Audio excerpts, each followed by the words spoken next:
ሁለት ጓደኛሞች ነበሩና እኒህ ወዳጆች ሩቅ መንገድ ወደ ገዳም ለመሄድ ተነስተው እየመጡ ነው እና እነዛ ወንድሞች በመንገድ እየተራመዱ በአንድ ጉዳይ ባነሱት ሐሳብ አይስማሙ። በጣም ነው የሚዋደዱት፣ ለዘመናት ወዳጆች ነበሩ። ዞረና አንደኛው ጓደኛ ሌላኛውን በጥፊ መታ።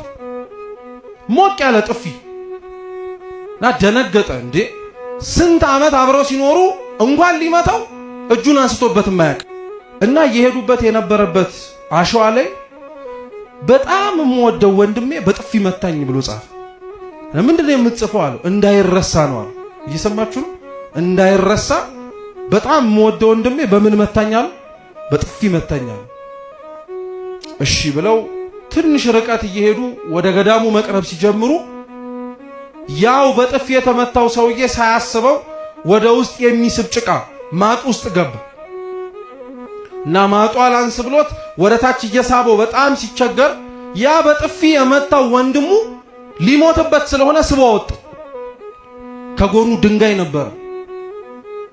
በጣም የምወደው ወንድሜ ከሞት አተረፈኝ ብሎ ደግሞ ድንጋዩ ላይ ጻፈበት።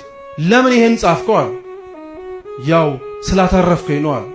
እና በጣም ያኛው በጥፊ ሲመታው የነበረው እንዲሁም ያወጣው ወንድሙ በጣም ስለደነቀው ልክ ወደ ቤተ ክርስቲያኑ ሲገቡ ጠየቀው።